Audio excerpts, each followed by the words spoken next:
Hey everyone, welcome back to Unsealed and Reveal, the weekly web series from Sideshow in which me and my buddies unwrap and take a look at all the coolest new things in the sixth scale world. I'm Terry Smith, your host, and with me as always over in the Sideshow studios with the figure du jour is my friend and fellow sixth scale aficionado, Guy Klender. What's going on, Guy? Hey, buddy, I'm here with a ding, ding, ding, ding, ding, ding, ding, ding, ding. Yes, you can make your own. The sound effects don't come with the figure. You do have to add your own. You're worse than Ewan McGregor with a lightsaber, my friend. But I'm working on that. That was actually the chainsaw sound from part 3. Oh, good. But yeah, we're gonna start it off with the 1974 classic right here. Boom. Beautiful, baby. Beautiful. Speaking of classic 1974 classics, oh, wait a minute. I'm thinking that probably not even a glimmer in anybody's eye at the time. Hanging out there in the dungeons at Sideshow. Paul, there's somebody behind you. It's Paul Hernandez. Look out, Paul. Look out. It's a windmill. Wow. Yeah. It's that scary Hello, windmill. everyone. Your other left. Oh, it's a Victorian-style fixer-upper that would go for way too much money on House Hunters. This is not a House Hunters episode. Hey, everyone. Welcome in. I am Paul. I get to do this show every week with that. Very excited to be here. I will be your moderator in the chat, so if you have any questions, concerns, compliments are always welcome for these two beautiful gentlemen. And this guy, he could probably use a couple compliments. Let us know. I'm in the chats. We are on YouTube, Facebook, Let Your Geek Sideshow Facebook group, Twitch, and Periscope. Anything you guys want to know when we have posing suggestions later, let me know and I will relay them to Guy and Terry.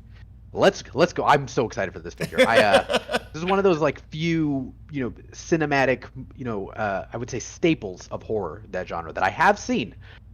I love horror and I love, I got a lot of family. I'm really not at all surprised, to be honest, that you've seen this one, Paul, because you do have some refined sensibility, some refined taste. This is definitely more of an art house film than it is a splatter and gore film. Totally low on the gore level, to be honest, comparatively speaking. Might be a result of the time frame. We are setting the Wayback Machine all the way to 1974 to get this to approach this figure. Yeah, and so I'm anxious to hear your comments on it. I'm also anxious to hear from people out there what pose they would like to see me hit or try to hit. I don't have a chainsaw, so we're just going to have to use our imaginations. But that's for then. For the time being, just want to let you guys know that we are going to be doing a Guess the Reveal contest later on in the show. Probably about a half an hour, maybe a little bit more. For those of you who don't know, that's the part of the show where everybody gets to pound out on their keyboards what they think next week's Guess the Reveal figure will be. So once I give the cue, that's your cue to go ahead and do that. Tell us what you think it's going to be. Paul will be actively monitoring all the different social media channels to let us know who has been the first person to accurately guess that figure. So without further ado, Guy, we're back to 1974, man. Let's talk about Leatherface. Let's jump into it. Alrighty. First up, let's take a look at the box art on this. This is kind of going to in a sepia tone or an incredibly dirty and gunky look. It does have that wraparound with the graphic. That graphic is the figure himself. As you see, it goes all the way around from raised chainsaw there to the arm with his bracelet. There you get the title card with that two-hand hoist of the chainsaw, which many people, I have a feeling, that's probably a pose many are going to go for. Then on the back, another photograph. This does come with two different portraits. We're going to be swapping those out as well. I do like the way that they have done this with the R rating and such. It was funny when you talked about the amount of gore that we were doing a little bit of research, Michael and some others here, and found out that originally Tobe Hooper, the reason that this didn't have a ton of gore was he hoped it would be a PG. He wanted it to be a PG-rated film. We're pretty gory. And when you do watch it, you realize that, wow, there's not a ton of gore, but it is definitely a horrifying film. So let's dive right in. This is going to be the shoebox style we've come to know and love. Again, there's that artwork there. What I like that Sideshow has been doing with these is kind of a fun little piece that they do to hold the multiple layers that they do with these. And that's these little wraparounds. We've seen them, sometimes there'll be a Batman logo or Wonder Woman logo. This one here does say, of course, Leatherface on there, and it is a die cut of the chainsaw. A little bit rusty and a little bit Is bloody. that what that is? You see, I couldn't tell until you got close. And a little bit bloody as well. So these just slide up and off there, and then, like as I said, it's kind of just a neat extra little bit to hold up your trays. In your top tray, you are going to have your main figure. You're going to have your alternate old lady portrait, which we'll be taking a look at these portraits as well. Your hammer,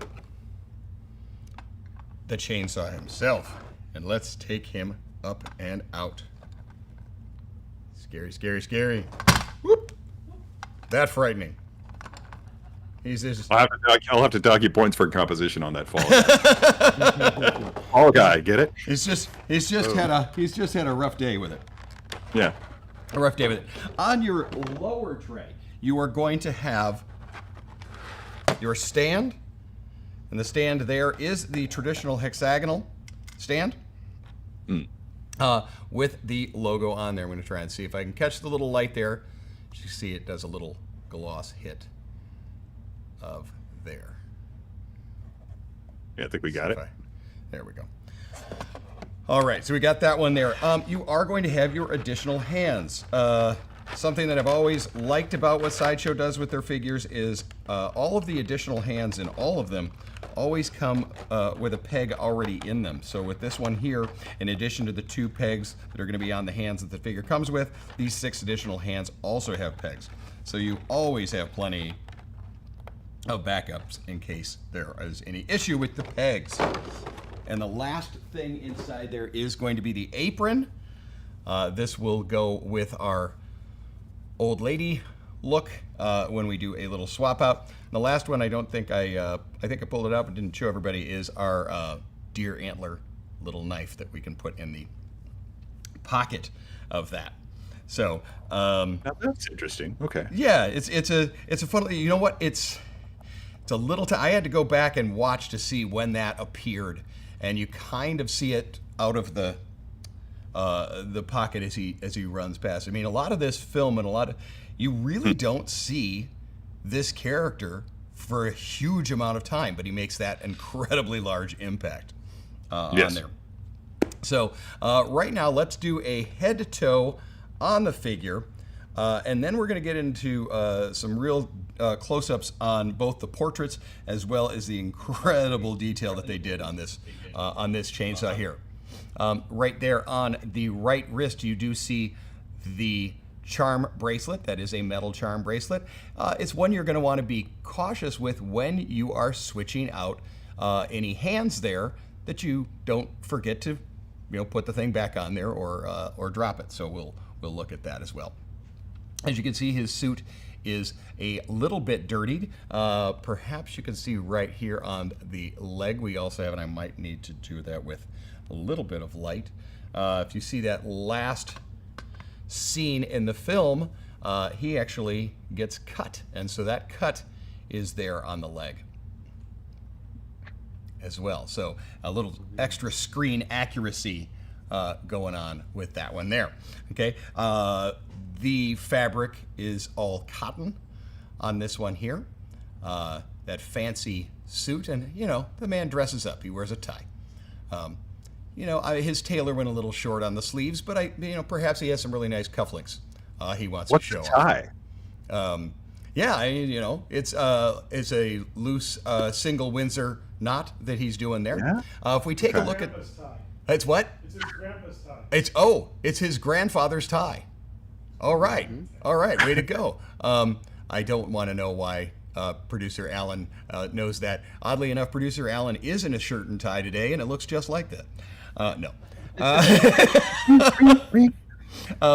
We do see, as Michael was nice enough to give us a close-up when we're looking at the tie and the coat. I'm going to do a little light on and off on there to see if perhaps you are seeing that, particularly up here in the shoulder area, on the back and the area of the jacket, you are seeing that dirt and wear. This is not a brand new clean coat. He's got this a little beaten up. Great detail on the little white buttons on the front of the shirt. as well as the 3 buttons on the coat itself. You can see also that shirt has been gunked up and dirtied. And underneath they have padded, just like myself, there's a little gushy belly there. So you got that going for you, which is nice. One sympathizes, dude. Exactly. Now this jacket is removable, and we will be doing that later when we go and do the swap out portraits and looks. Now let's take a look at that mask. This is referred to as the Pretty Lady mask. That's all opinion. What people's thoughts of beauty are there, but this is the one referred to as that with the addition of the makeup. As you see on here, this does have that deep stitch look to it. I do want to show off the detail of the hair. Now, okay, there we go. We caught it, and Michael's never. This, of course, does have those eyes behind the mask. Okay. Good. We've decided to leave the studio a little bit darker for that scary aspect today, but depending on how lit the room you display it in is, or if you have one of the DTOFs with the big LED lighting or something like that, those eyes are going to shine a little bit more. But I like that it just catches those as you see behind them, and we're going to show it on both of those masks. You see the intricate stitching of them there, the split in the chin, also allowing you to see up in there as well as back into the mouth area.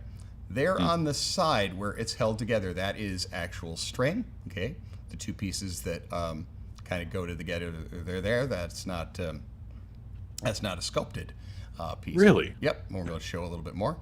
You see that wig or hair idea has a lot of strand and curl and weave. Even I just say that this guy genuinely creeps me out. I mean, seriously, to the extent that I avoided for years even really looking at this film. I just even considering it. The bits that I've seen, I was just like, no, I'm good. Good. We talk about the Fantastic Four of horror, and often Leatherface is the 4th name dropped. However, he really would be chronologically the first one to be inducted into the Museum of Horror back in '74, and it was such a very, very different kind of film. We did, the 1970s gave us some films that were very, very changing. We had this in 1974. In 1976, we get Jaws. In 1977, we get Star Wars. So there were some really pivotal film moments that we got in the 1970s. Any of those movies. Bruce the Shark is a completely different kind of slasher, but exactly. slasher all the same. He did not wear a tie. That's the main difference. That is you ever saw. There was no tie that we saw. As we work down the figure, when I do take the jacket off, we're going to look a little bit more at the sculpt that's done on the forearms. These are sculpted musculature forearms there, as well as we'll be able to see how the shirt goes. But as far as design, let's go head to toe. We're going to go a little slower here, there. Yes, fantastic design. And yes, the tie is kind of movable. I like that when you see him running around with it, it does kind of flay out with the thin narrow end and the wide end. So this is a great look. Can I just say that shirt legitimately looks like it's stained with sweat? Yeah, that's look at that. Really nice. That's just next level grossness. Nice job. That weathering on it. When you talk of weathering to be gross, this definitely has that. As we go down a little bit further, let's focus on the shoes. This is Texas, and what does one wear on their feet in Texas? Nobody can say this is Texas without me thinking of Arnold Schwarzenegger in that latest Terminator film. But okay, boom. There better be some cowboy boots on. There better be some cowboy boots on this bad boy. He does have some cowboy boots. I'm going to knock a little bit of light up in there so you can see that it does have the kind of texture and pattern of actual leather. These are sculpted. They aren't a leather. But, I will say, a good tailor, this is the way your pants should lay on a suit. So even though the arms are a little short, this is proper. This guy's got it going on with that. We are going to check our first point of articulation. So 90-degree bend on there. but we're going to spin around early. He's really stomping those things. Ready? Uh-oh. Say it. It's time for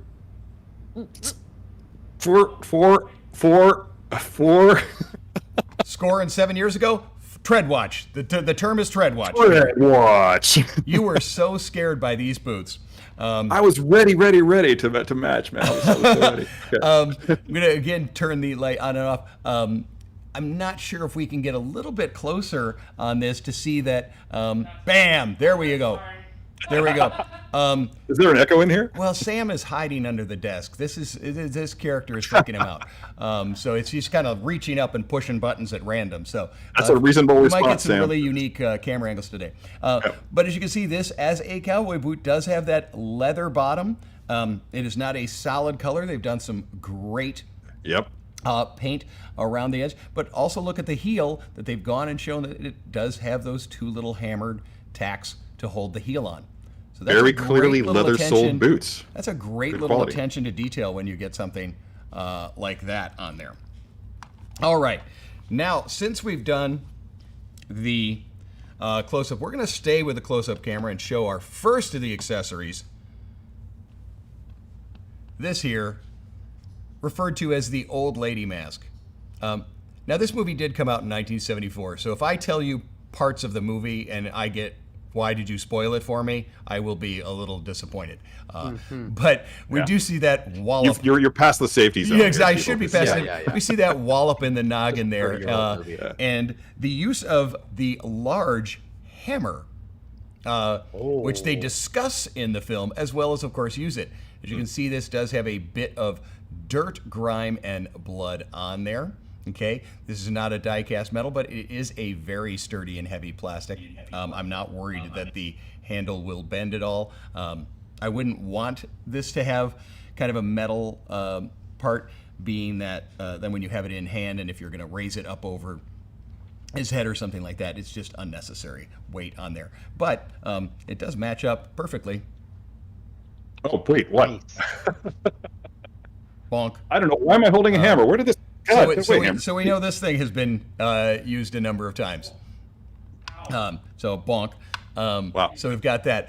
Just like our other portrait, you've got some great sculpture and paint scheme on the hair. The other wig that it has dark hair. This being kind of the blonde one. I do like the little bun in the back. Again, great sculpting. Like the other one, as I talked about, that got the little string there holding the two parts together that he puts on. This is a traditional style as far as peg. There. We know that well. We know it well. Exactly. Yep. Standard there. Okay, let's take a look at this. And I'm not going to move it for a second because I want Michael to be able to do some great close-ups and look at that. The detail on this chainsaw is spectacular. From the spray, very, very tiny spray on that. To do that in scale and look realistic like that and not be large blasts or blobs is really darn impressive. The teeth on there sculpted like that. But then look at the wear of the chainsaw itself. We've got a few chainsaws in the world of horror. Of course, we have Ash Williams from The Evil Dead, who had one as a hand. That was a red one. This one is this kind of mustardy old yellow, but also quite beat up. We've got the scratches on there. Spin around there to the little gas tank there on the side. Love the little wire plug and starter for the starter. The spark plug there. Got the on-off switch there in the back. Again, some great detail. You see, just look at the difference in texture from that's plastic. wildly impressive. We see the top there as well. Also this would be the gas canister. I think the oil is with the one on the side. But you're on and off. Great scratch dings and such. If you choose to have the figure holding the hammer, I think you're still going to probably have this sitting right next to it. If you have one of the little scaled wooden tables or something like that, take a look at there on the side where you have the exhaust fan going. That also has the beat and knocked up, along with the sculpted tiny little screws there holding it together, a secondary arm part. Okay. While I've got that there, let's talk about two of the sculpted hands that you're going to have, which are these guys here, which are the open and grasping holding. These, of course, can hold our hammer, as I talked about, but they will also be the ones we're going to use for the chainsaw. Cool. I want to talk about it before, in case we don't see it while I do it as far as close-up. Spinning around here, you see the underside of the chainsaw here. I mean, look at that. Even that area all done up, particularly if you're going to do that kind of over the head, that you get a little bit of the rust and the grime. But you do have the thick part of the handle, but you also have this here. Now, this is a plastic piece, so you're going to want to be careful. So when you do your hands, whether that be right or left, these do have a little bit of play in them, and so be gentle on there when getting them on and off of the said chainsaw. I will put them on the chainsaw first, and then peg in the arms accordingly. So that sounds a little too technical, but Cool. Our little knife, our little antler, our little hoof Nice. knife. Okay. Little. Oh, that is a hoof knife. Yep, Cool. little hoof knife. And then our apron. Like the shirt, this is dirty. This is not clean. I'm noticing some way too many similarities between the accessories in my house and the accessories in Leatherface's house. I do actually have an apron hanging up on a hook in my to my left here. It's Yeah, I don't- don't like. no, There was this there was is- something yeah. ominous about you saying that. I'm like, what things Yeah. do you have? Dirty Interesting. aprons, face mask. What exactly? I'm not sure. But nonetheless, there is your. He did randomly move Oh, to okay. St. Louis. Wow. Okay, Randomly why moved is to it, the hills. Terry? Yeah. Terry, you just pulled a hoof knife out like that. It's not actually a hoof knife. It's it is is a antler. Antler knife. Whoa, It's a- hey, it's hey an now. antler knife. And Yeah. Alan over here has just pulled out an antler knife. Michael It is actually wielding a has- machete, and Sam looks to also have a bladed weapon. The show might be short. I may be leaving I've immediately. got crystal. You can actually see that it's actually engraved with my first initial and name. It was actually forged by Ron Lake, a knife maker of some renown, Well, there we for go. my father, who was his neighbor back in the day. So I actually have this thing at my desk at all times. It's just a memento of my dad.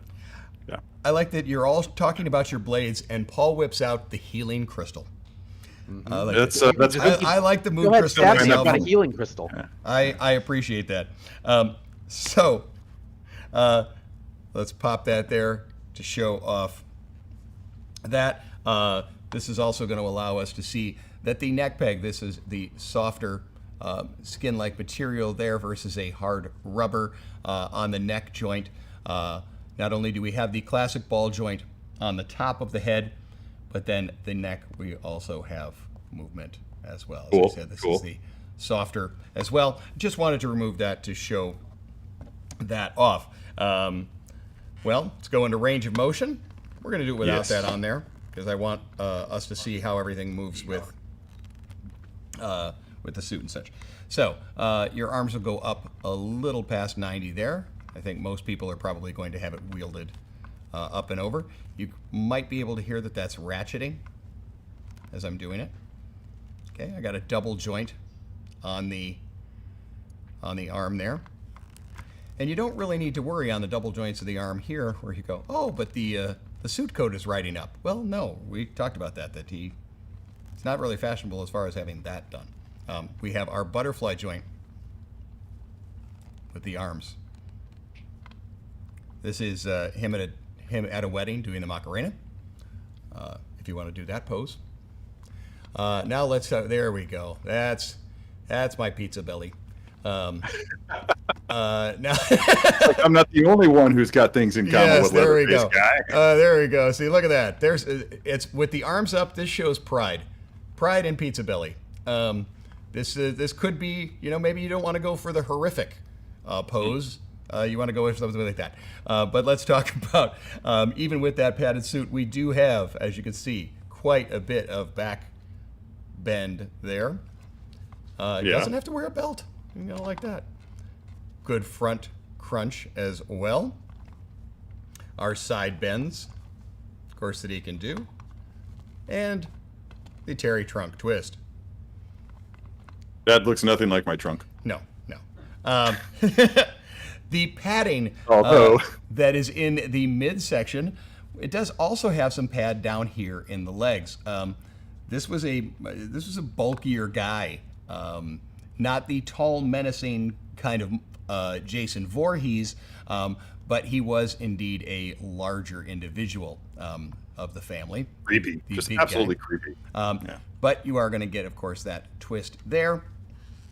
We get a little bit of bend here in the front if we want to do our runs, realizing that you can always do kind of the front run there to be able to show off the fun little cowboy boot. Actually, it's important that we show off that boot. Whoa, All right. dang! Now these boots New here. boot goofing. Yep. Those are really sharp boots, actually. They are. If Michael gets a close up there, Is that screen accurate or? they are Yeah. screen accurate. This is a fully sculpted boot. It is not a cut boot. These boots, however, were made for walking, and will serve you well. Nice. No, I don't think. Wow, man, they look really, really good. I love the detail on that. I thought for sure you were gonna smack me for a Nancy Sinatra joke. I'm straight up. I know I will never slap you for a Nancy Sinatra reference. Never, ever, ever. That's just bad form. But I'm just always impressed by any company that actually goes to the trouble to create those to refine those details Yeah. in an area that's not typically going to be seen. Correct. It would be very easy to like slack on that and just kind of let it pass and focus your energies on something else. But that's really awesome. Exactly. When we were talking to someone, I was very serious about the fact that I love the way that the pant leg is cut there. So it's going to be covering the boot most of the time, but it is neat that you have that. So I think that takes us through our articulation and our walking scene right here. Yeah. So Terry, while I've got him in suit and all, I would like you to think of a pose. I think we should do one of each. But before we move on, I'd like to go ahead and pass things. Just ask Paul if we have any questions from our viewing audience on social media today. Has anybody got anything they want clarified or? I think you guys have done a great job of showing off all of the accessories, which people, of course, were curious about. Guy, people were a little curious about the joints and like, are they like single joints, or like what is the posability on those? But I think you've covered some of those. But if you can maybe touch on that really quickly. Yes, I've covered on some of them, and we're going to be able to see a little bit more when I undo or remove the jacket. We'll see a little bit more of that. But as far as our arm, we're going to have double joint. We're going to have the single ball jointed head. We do have the extra joint there in the neck. We've got a full, what I'll call a rotating kind of ball joint style for the upper torso, allowing us lean forward back and to the side, as well as twists at the waist. We do have an articulation point here in the thigh for a turn. We have a 90-degree bend, slightly more than 90, maybe a 95 degree bend on our knee there as well. We do have a ball joint for the way in which the boot is connected. It is connected a little higher up there that we have. So hopefully that kind of gives us a little bit of what we're talking about with our joints. And once, as I said, once I've got the suit coat off, I'll kind of show off the way the shoulders go. Unless, Terry, shall I remove the suit coat and we do our first pose without it? No, let's go ahead and do the first pose with it, and then we can, and then between the poses, then we can talk about that. Let's just streamline the process just a little bit, don't you think? Yep, I think so. Yep. Okay, cool. All right, cool. Well, I'm going to go ahead and unplug my... Now, again, I've got to tell everybody out there to just bear with me. I apologize. I considered taking one for the team and going out to Home Depot and picking up a chainsaw. But it turns out there's a shortage of chainsaws because of the whole the supply chain issue. So all the chainsaws at Home Depot are currently sitting on a container ship and then off the coast of LA with all your 6 scale figures. So yeah, just bear with us and we'll get that to you. We'll get the figures to you and we'll get the chainsaws to me, hopefully someday. Although after this show, I don't know why I would need one. Yeah, I'm curious. Yeah. Anyway, so you can see that I went to the trouble of, I actually went in and put on my apron. So we don't need it now. So don't put on the apron, guy. Don't do everything that I do. All right. So I think that just for the just go ahead and just have him holding the chainsaw. This is just going to be a relaxed chainsaw pose. Okay. With the pretty. Remind me. The pretty lady is earlier in the show. The old lady. Pretty lady. What's referred to as pretty lady is actually the very end when we see him run after the lone survivor out onto the road. This is also where we see him wildly wielding his chainsaw in his anger that, darn it, they got away from me. That will be the mask that is straight out of the box there. The old woman one is earlier with the prepare dinner. Yes, this one here is our standard one. Now, you talked about the chainsaw, and this is important because we said, let's spin it around here. When we do the chainsaw, I'm going to want to take a little bit of time and be very cautious about putting the hands onto both the both handle and trigger handle. So, with that in mind, what I'm going to ask is for you to determine what hand you'd like each one in. Or if you say, well, that's dealer's choice. Oh, dealer's choice, dude. Okay. So totally. I'm going to let you guys do a little bit of housework or answer any questions. I am going to place hands on it. Top one goes on nice and easy, as we see right there. It is going to be your trigger hand you're going to want to be a little more cautious with. So I'm going to slowly get that one in there. While guys doing that, Paul, just talk to me really quick about, you said that of all the pop culture related horror themed slasher films, etc., that you haven't seen, this is definitely one that popped up on your radar. I told you I'm not surprised, but I've talked to you enough to know that you have some pretty refined taste when it comes to that sort of thing. Can you explain to me what makes this one of your favorite franchises? Oh, totally. So the only thing that comes relatively close to comic books or pop culture or anything like superheroes, for me is true crime. And a lot of what I believe Tobe Hooper brought to this character was inspired by the Wisconsin murderer Ed Gein. So I'm like, Ed Gein is such a fascinating character. I mean, it's terrible, and we don't want to fantasize and sort of give hero worship to some of these characters. Like, I hate the term people are saying, like, who's your favorite serial killer? It's like, that is not the right way. That's not a phrase. Because it's all fascinating. And so Tobe Hooper was also, at the time when this movie was being made, I believe, or like when he started writing this, I think in like 72, was fascinated with the character of Ed Gein, more so than people are now, because he was just like, going to the library and reading, I think this is before microfiche, right? So it was probably, definitely was really invested in. And I just loved that this movie, made for what, $30,000, and like it really feels like a real life massacre, because there are so many elements as to what inspired this, but just from the incredibly terrible like shooting schedule that they had such a terrible time on set with this because it was so hot, and they only had $30,000. So I believe, is it Gunnar Hansen Gunnar, the actor who played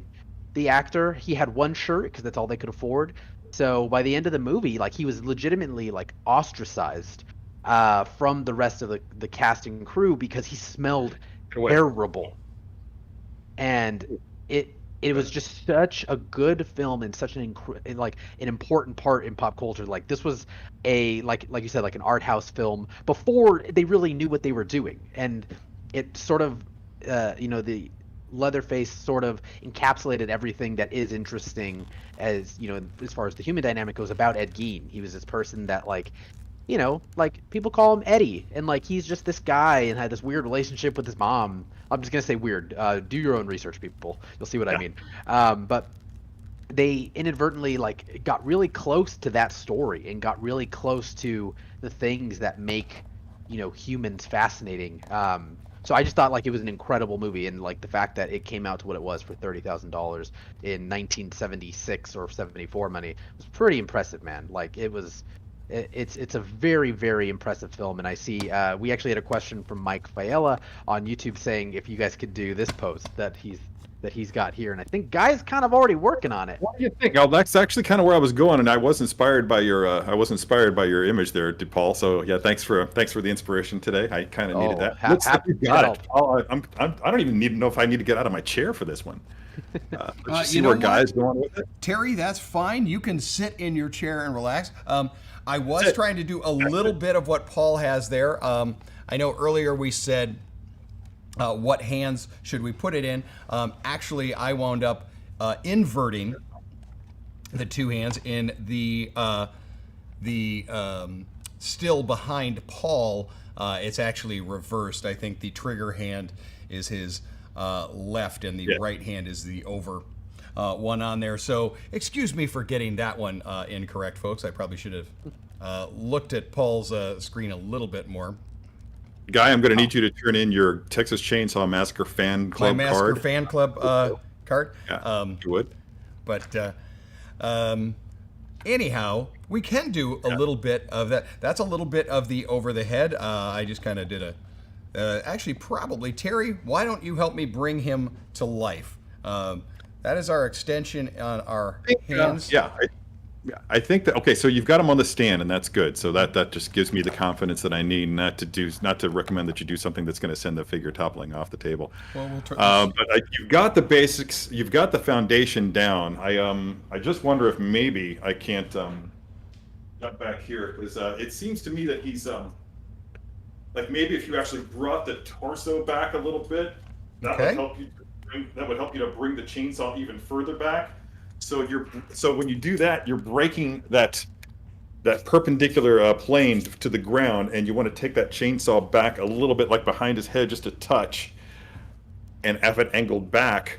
And let's see. Let me just see how that's doing there, if it's doing what I want it to. And I think it is. Okay, so there's a little turn to the back. I'm still using this stand just for a moment. What I'm going to try and see is how it works without once we've done it. But it is nice to have that extra, and it is wild when you throw that thing all the way back like that. That's one of the things that was so bizarre about when you see him get so angry. Yeah, the exaggeration. Is he's one arm launching the thing, and he just a really chaotic spatial wheeling. I like that the tie actually kind of, as I did the bend, stuck kind of straight out, but it gives it a little bit more motion. Speaking of motion, we do see in the photo that's behind Paul, and in some of the other kind of silhouette, you'll see the suit coat kind of flails out. So I have done that there, and the reason I want to bring that up is that no, this does not have a wire in the bottom or anything like that. I think in a short suit coat like that, it would probably look a little strange. But you do see that we can get some real kind of wind and motion in it by doing something like that. What about the legs? That really does nail his. It really does accentuate that beer belly of his, doesn't it? I don't know what you're talking about, but okay. Is it a beer belly or a fear belly? It's called Pizza Gut. Thank you, Sam. That pun came from super producer Sam, folks. Even my dad humor only goes so far. What I'm I like what you've got there. I like what you've got there. Now, see, originally you had. I noticed that you had like he was on both of his toes, which would have been cool and actually believable if he's like really launching it up there, like he's getting ready to leap, or just like skipping along. And but I don't think he's much of a skipper. But what you've got right there, I say skipper, my head goes right to Gilligan's Island. This does let us see that cool boot.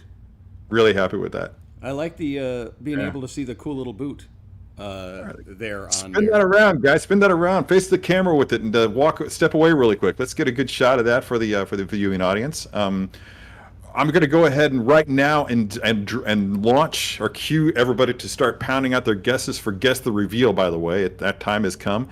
In fact, that time is long past. It's time to get moving on that. So go ahead and tell us what you think the figure for the figure du jour for Tuesday. Next Tuesday is going to be on Unsealed and Revealed. And Paul, I can see him already, is busily monitoring all those social media channels, trying to figure out who's going to be guessing the first one. Again, Guy and I don't know, so we're going to be just as surprised as the rest of you. So yeah, looking forward to that. Guy, go ahead and start. I guess we should probably do at least one pose with the apron. One pose with the other. It's also going to allow us to show off a little bit of the. Yes, we got to talk about that articulation under there. On the right arm, you do have his little. I'm sorry, the left arm. You do have his charm bracelet. So when I'm going to remove my wrist peg there, I'm going to want to kind of hold that arm up, or at least be aware of where I've got that. Yeah. So as not to misplace it. So I'm going to do that. I am going to set. I better go ahead and take it off. Yeah. Yep, I'm going to set it off to the side there. Remove that head there. As we've seen on many 6 scale figures, if you've got to remove a suit, coat, or anything like that, you do the arms backward. And now this is going to let us see that really nasty shirt. You talked about how dirty that is. That's not just in the front of the shirt, but also in the back. Sexy. Yeah. Well, there's a detail that I've just now seen about this jacket that I can't wait to show you in a second. But I'm going to spin this baby around. When we spin, we're seeing that there's just. Now, from this angle, it resembles... He reminds me of my boss at my first office job. Okay, Good I was going God. to say, this reminds me of my high school math teacher. At least this particular view, it has that. Yeah. All it needs is Mr. Klender, please stop making jokes. Look at those double jointed elbows, got ladies double and gentlemen. jointed elbows Wow. on here. I am glad that we do have the double joint, but I'm also glad that we're not going to go with the synthetic soft skin that we'll talk, particularly because I think with that one there, I'm not sure if we'd be able to get quite that type veined and musculature forearm on it. I am not opposed to seeing the joints on a figure. I'm totally fine with it. It reminds me that it is a figure. It reminds me of the art involved in it. But let's take a look at the way in which that moves.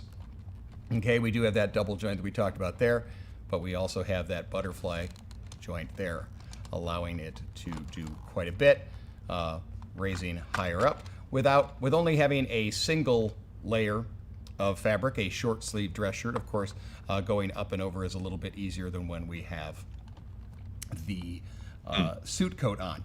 But now let's take a look at the suit coat. Wowza, wowza, wowza. He was much more fashionable than I thought. Can we get a close-up of the incredible paisley pattern inside there? Can you see that? I'm not surprised by this because the team at Sideshow Korea basically is really on point. It's got this great silken blue paisley. Look at that. Look at that. Wow. Look at that. Okay, Nice job. okay. Other than the sleeve length, which I'm now thinking he had some very nice cuffed French cuffed shirts with some very classy cufflinks, and I think those were edited scenes. This guy had one heck of a nice tailored suit, particularly for a gentleman with a bit of pizza belly.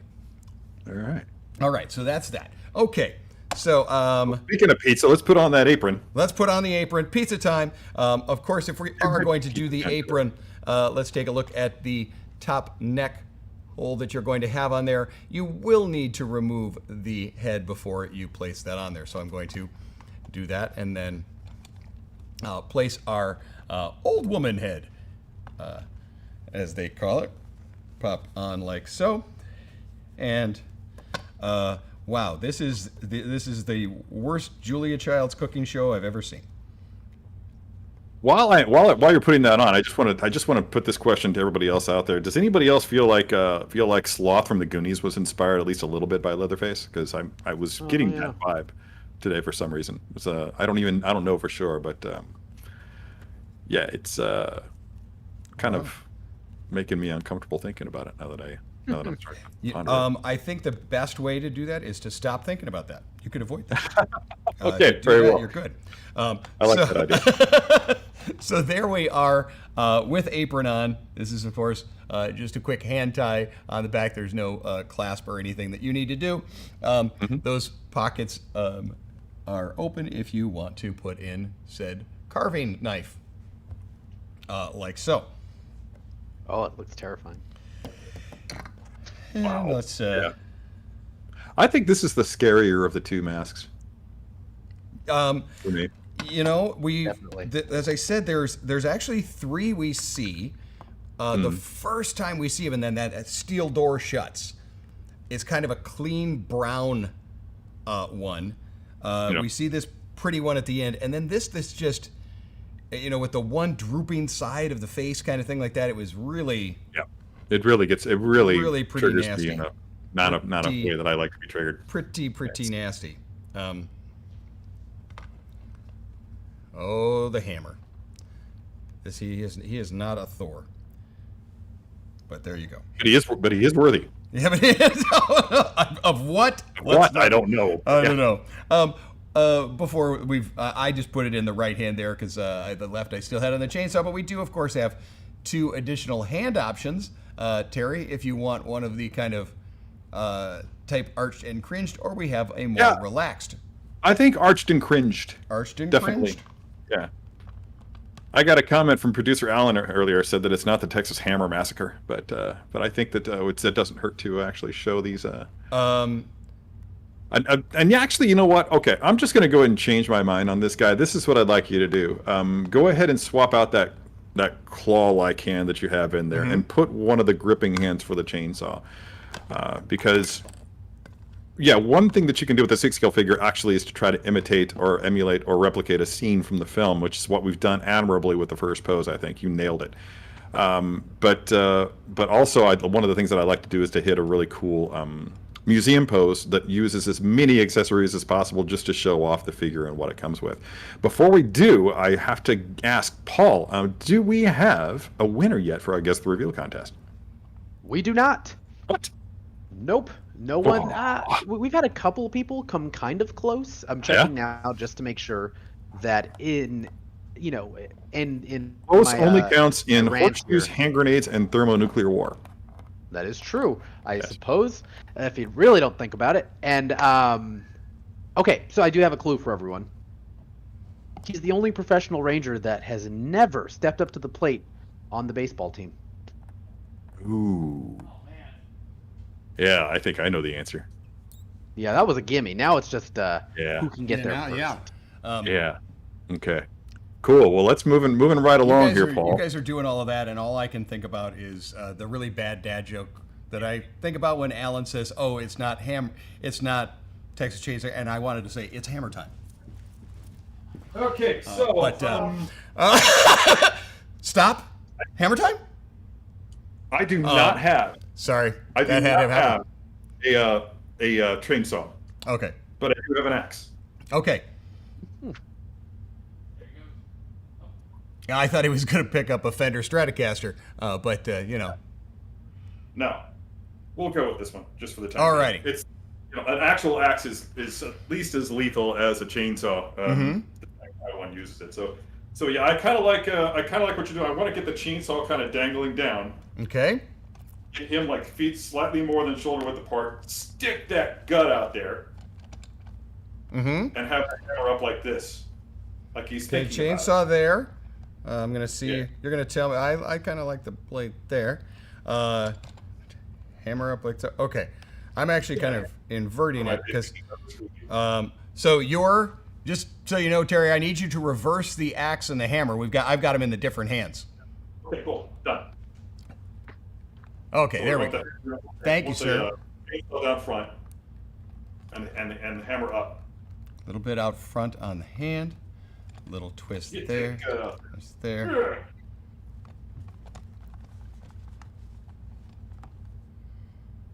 And I'm feeling more like Michael Myers in the Rob Zombie version, with the hair being the way that it is, but.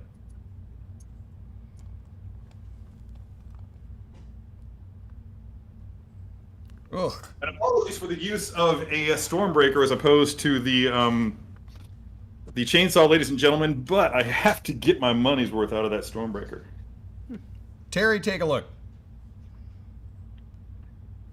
Yeah. Okay. Yeah. Talk to me about where we are going to take the hammer hand. Let's bring his arm in closer. Which one?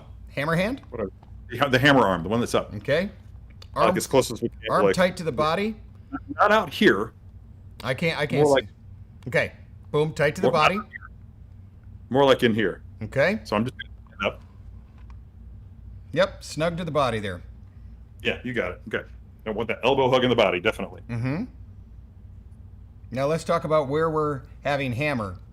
Is it kind of a almost over the shoulder Yes, just like that. rail worker style? You got it. Okay. You got it. Now Yeah. let's talk about our right arm holding chainsaw. I want to make sure the position No, you got that perfect, dude. No, that's kind Alright. of good on the side. is holding a little bit of the weight. Let's do a little bit of a torso twist. You got it. Yeah. A little torso, a little pizza belly show. I love how you Little- got the knife in the apron pocket there. Let's not let that fall out. Cool. Alrighty. Twist that front boot a little bit more towards the front. I don't want him. I don't want him all like duck feet. Is that what they call it? Yeah. Mm-hmm. And then take the chainsaw hand and rotate it so that the blade is pointed more towards the front. We want to create a leading line that kind of leads you right into the figure. Rotate it around there for me. Yeah, that's good. That's good. Okay, cool. How are we looking over there, Paul? We're good. We have a winner. We have a winner. I love winners. So, congratulations to someone over in the Let Your Geek Sideshow Facebook group. Congratulations to Laura Keelis. Congratulations, Laura. Laura.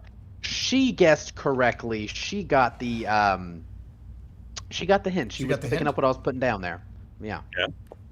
All right. So whenever you're ready, Guy, we can show everyone what we will be unsealing and Alrighty. revealing next Tuesday. What at will Get to that I review, be that review, that guy.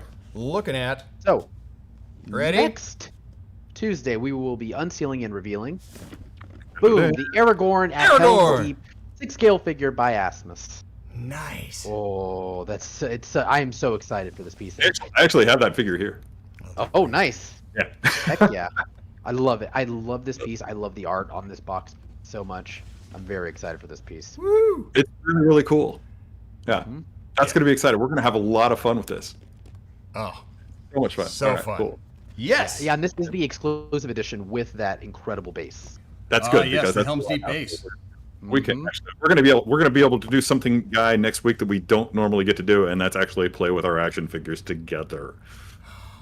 Oh, So- I thought you were going to build a set of stairs and walk down, because we haven't seen like Terry descending the stairs pose, which I think A la the I end think at scene some in point we Titanic. need to work up to that. I do have a step stool.